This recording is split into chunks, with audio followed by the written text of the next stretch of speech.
Most of the weapons being smuggled to the Syrian rebels from abroad are bolstering the strength of Islamic extremists. That's according to U.S. officials who say radical elements are poised to take over Syria if Assad falls. RT's Irina Golushko has the details.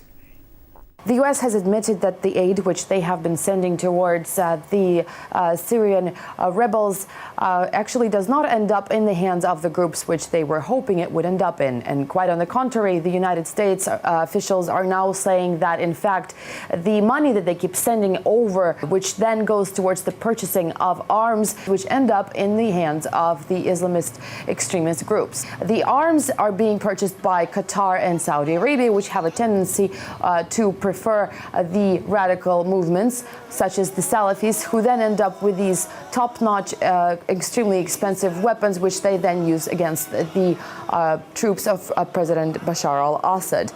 Even the groups, the secular opposition groups within Syria itself, are saying that they simply cannot afford to buy the same type of arms which are being used by the radicals. Neither can they afford the cameras which are being used by these radical groups, such as the Free Syrian Army, who are then using it to broadcast their accomplishments or failures on YouTube and the like.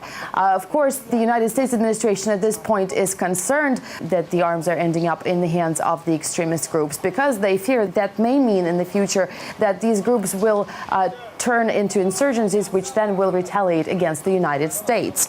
Of course, there are also other diplomats within the Middle Eastern circuit who are saying that at this point a lot of people are being frustrated with the Syrian opposition, who have proven that they unfortunately cannot unite over one plan.